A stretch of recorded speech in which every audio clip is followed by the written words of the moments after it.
I cannot be effective. I cannot change the world, she said, if I cannot even clean up my room.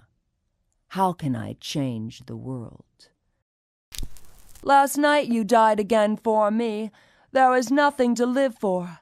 I see your last performance all too clearly on an island inhabited by souls of gray and prejudice. You were always the other. To your parents, they never acknowledged your true, real self. They tolerated. They left you to God. We all knew you were great. We all held you as our monarch. There was nothing to live for, but there was something to die for. AIDS wouldn't kill you. You'd kill AIDS. And on your final voyage, of your body floating in its own blood, arms sliced at wrist, the tainted blood flowing out of our genius. When you say he had no other choice, I pray for your soul. Suicide is not such a great way to die. Suicide is a big price to pay. I keep thinking, for I need to drown out the sound of your flesh cut. I keep on saying it's all right, because if we don't, we are all doomed. How can this world be so cruel? How can this world be so cruel?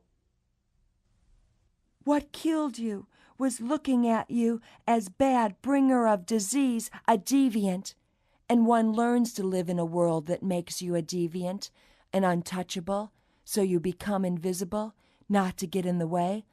For if you don't, they'll just beat the queer out of you. And if you come out, they'll deny you work. That'll get the queer out of you. Deny you legal rights. That'll shake the queer out of you. Deny you a civil marriage. Force never to be legally a couple. Your love is never quite good enough. That'll depress the queer out of you. Deny you recognition. Force the mask, the costume, so you can never speak freely from your heart. So it'll destroy your queer heart. But what does it matter? We've been taught that queers don't have hearts. They only live for deviancy. And after you died, I relive all of my friends' deaths over and over and over again till it's all one big death.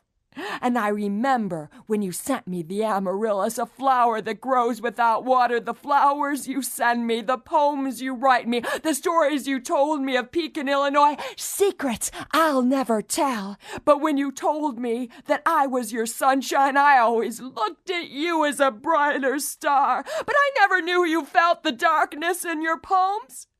But when I saw you, you were always the actor. But what could I say when I asked what's wrong in a letter? You said 60 friends dead, Karen.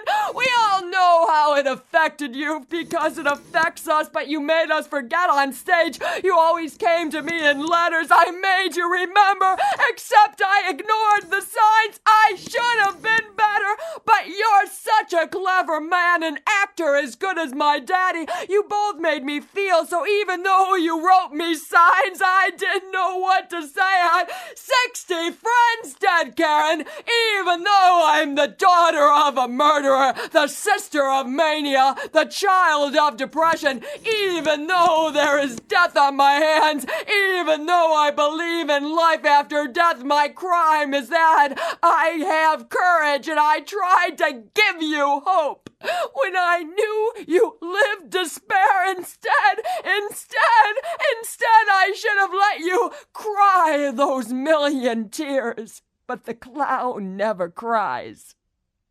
The man is the woman. The actor denies his own script.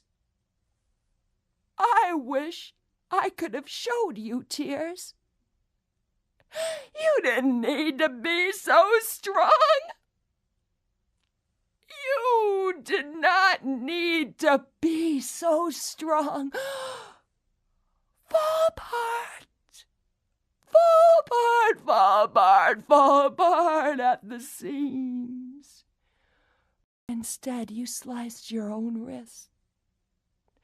And when you feel you don't have the strength, that you just can't take it anymore, it's just all too much, that you just don't want to get involved anymore, that it's just easier to be quiet, easier to slip by. You just can't take it anymore. You just think of Ethyl's wrists.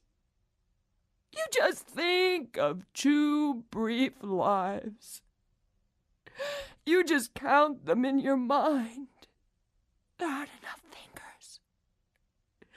And you just sit back in your own comforts.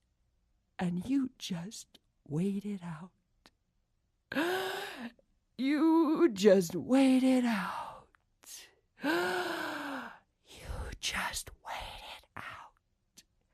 And you count your money and count your dead friends. And you just wait it out.